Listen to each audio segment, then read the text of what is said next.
രാഹുൽ മാങ്കൂട്ടത്തിലിനെ കോടതി റിമാൻഡ് ചെയ്തതിന്റെ മറവിൽ സംസ്ഥാനത്ത് വ്യാപക അക്രമം അഴിച്ചുവിടാനൊരുങ്ങി യൂത്ത് കോൺഗ്രസ്. ഇന്ന് സംസ്ഥാന വ്യാപകമായി പ്രതിഷേധത്തിന് ആഹ്വാനം. ഇന്നലെ യൂത്ത് കോൺഗ്രസ് നേതാക്കളുടെ നേതൃത്വത്തിൽ പോലീസിന് നേരെ വ്യാപക അക്രമമാണ് നടന്നത്. ഡിവൈഎഫ്ഐ, എസ്എഫ്ഐ ഫ്ലെക്സ് ബോർഡുകളും കൊടികളും യൂത്ത് കോൺഗ്രസ് പ്രവർത്തകർ നശിപ്പിച്ചിരുന്നു. വിശദാംശങ്ങളുമായി വിജിൻ വായാന്തോട് ചേരുന്നുണ്ട്. വിജിൻ, രാഹുൽ മാങ്കൂട്ടത്തിലിന്റെ അറസ്റ്റിന് ശേഷം നിരവധി അക്രമ പ്രവർത്തനങ്ങളാണ് സംസ്ഥാനത്തുടനീളം പ്രതിഷേധത്തിന്റെ മറവിൽ യൂത്ത് കോൺഗ്രസ് പ്രവർത്തകർ, KSU ഉൾപ്പെടെയുള്ളവർ അഴിച്ചുവിട്ടത്. ഇന്നും സെക്രട്ടേറിയറ്റ് മാർച്ചിന് ആഹ്വാനം ചെയ്തിരിക്കുകയാണ്. കഴിഞ്ഞ തവണത്തെ സെക്രട്ടേറിയറ്റ് മാർച്ചിന്റെ ബേസിലുണ്ടായ അന്നത്തെ അക്രമ സമരവുമായി ബന്ധപ്പെട്ടാണ് രാഹുൽ മാങ്കൂട്ടത്തിലിനെ അറസ്റ്റ് ചെയ്ത് ഇപ്പോൾ റിമാൻഡിൽ കഴിയുന്നത് എന്ന് നമുക്കറിയാം. അന്ന് ഇതേ കേസിലെ സെക്രട്ടേറിയറ്റ് അക്രമ സമരത്തിലെ കേസിലെ ആദ്യ പ്രതിയായ പ്രതിപക്ഷ നേതാവ് VD സതീശൻ ആ സെക്രട്ടേറിയറ്റ് മാർച്ചിൽ അഭിസംബോധന ചെയ്ത് ആളുകളോട് പറഞ്ഞത് നവകേരള സദസ്സുമായി ബന്ധപ്പെട്ട പ്രതിഷേധത്തിൻ്റെ തുടർന്നായിരുന്നു അന്ന് ഒരു അക്രമ സമരം സംഘടിപ്പിച്ചത്. അന്ന് പറഞ്ഞത് ഒരു കടലാസ് തുണ്ട് പോലും നവകേരള സദസ്സിലേക്ക് വലിച്ചെറിയരുത് എന്നാണ് താൻ ഇന്ന് വരെ പറഞ്ഞത്. എന്നാൽ ഇനി തെരുവിൽ നേരിടാനാണ് തൻ്റെ അണികളോട് ആഹ്വാനം ചെയ്യുന്നത് എന്നായിരുന്നു VD സതീശൻ അന്ന് ആ അക്രമ സമരത്തെ അഭിസംബോധന ചെയ്ത് സംസാരിച്ചത്.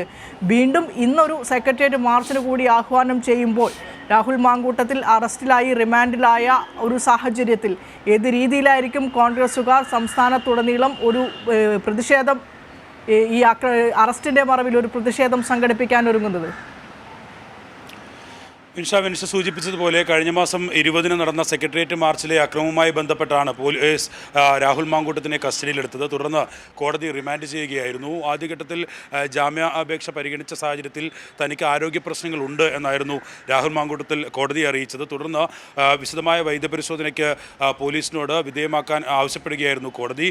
ഇതിനുശേഷം രാഹുൽ മാങ്കൂട്ടത്തിന് ആരോഗ്യ പ്രശ്നങ്ങളില്ല എന്ന് കണ്ടെത്തിയതിനെ തുടർന്നാണ് ഇന്നലെ കോടതി റിമാൻഡ് ചെയ്തത്. 14 ദിവസത്തേക്കാണ് റിമാൻഡ് ചെയ്തത്. രാഹുൽ മാങ്കൂട്ടത്തിലിനെ കോടതിയിലേക്ക് കൊണ്ടുപോകും വഴിയും ഒപ്പം തന്നെ ആശുപത്രിയിൽ വൈദ്യപരിശോധനയ്ക്ക് എത്തിക്കും വഴിയും ഒക്കെ വ്യാപകമായ അക്രമമാണ് പോലീസിന് നേരെ യൂത്ത് കോൺഗ്രസ് പ്രവർത്തകർ നടത്തിയത്. യൂത്ത് കോൺഗ്രസ് നേതാക്കളുടെ നേതൃത്വത്തിലുള്ള സംഘമായിരുന്നു ഇത്തരം അക്രമങ്ങൾക്ക് പിന്നിൽ ഉണ്ടായിരുന്നത്. ഒപ്പം തന്നെ PC വിഷ്ണുനാഥിൻ്റെ ഉൾപ്പെടെ നേതൃത്വത്തിലാണ് കോടതി പരിസരത്തും അക്രമം അഴിച്ചുവിടുന്ന ഒരു സാഹചര്യമുണ്ടായത്. ഇതിനെ തുടർന്നാണ് ഇന്ന് ഈ സംസ്ഥാന വ്യാപകമായി ഇതിൻ്റെ പേരിൽ ഒരു പ്രതിഷേധത്തിന് ആഹ്വാനം ചെയ്തിരിക്കുന്നത് യൂത്ത് കോൺഗ്രസ്. തീർച്ചയായും അത്തരത്തിൽ പോലീസിന് നേരെ വ്യാപകമായ അക്രമം അഴിച്ചുവിടാനുള്ളൊരു നീക്കമാണ് ഇതിന് പിന്നിൽ എന്നാണ് മനസ്സിലാക്കേണ്ടത്. കാരണം സെക്രട്ടേറിയറ്റിലേക്ക് ഉൾപ്പെടെ മാർച്ച് നടത്താൻ ഇപ്പോൾ യൂത്ത് കോൺഗ്രസ് തീരുമാനിച്ചിട്ടുണ്ട്. കഴിഞ്ഞ സെക്രട്ടേറിയറ്റ് മാർച്ചിൽ ആണിയടിച്ച പട്ടികയെ ഒക്കെ ഉപയോഗപ്പെടുത്തിയാണ് പോലീസിന് നേരെ അക്രമം അഴിച്ചുവിട്ടിരുന്നത് യൂത്ത് കോൺഗ്രസ് പ്രവർത്തകർ. ഒപ്പം തന്നെ VD സതീശൻ്റെയും ഈ രാഹുൽ മാങ്കൂട്ടത്തിൻ്റെയും നേതൃത്വത്തിലായിരുന്നു ഈ അക്രമത്തിന് മുന്നിട്ട് നിന്നത് എന്നുള്ളതാണ് ഏറ്റവും പ്രധാനപ്പെട്ട കാര്യം. ഈ സെക്രട്ടേറിയറ്റ് മാർച്ച് അവസാനിച്ചതിന് ശേഷം, ഉദ്ഘാടനം കഴിഞ്ഞതിന് ശേഷം പിരിഞ്ഞുപോയ പ്രവർത്തകർ വീണ്ടും വന്ന് പ്രകോപനമുണ്ടാക്കിയായിരുന്നു അന്ന് അക്രമം അഴിച്ചുവിട്ടത്. പോലീസ് കസ്റ്റഡിയിലെടുത്ത പ്രവർത്തകരെ പോലും VD സതീശൻ്റെ നേതൃത്വത്തിൽ പോലീസ് വാഹനത്തിൽ നിന്നും ഇറക്കി VD സതീശൻ്റെ വാഹനത്തിൽ കയറ്റി കൊണ്ടുപോകുന്ന സാഹചര്യം പോലും അത്തവണ ഉണ്ടായിരുന്നു.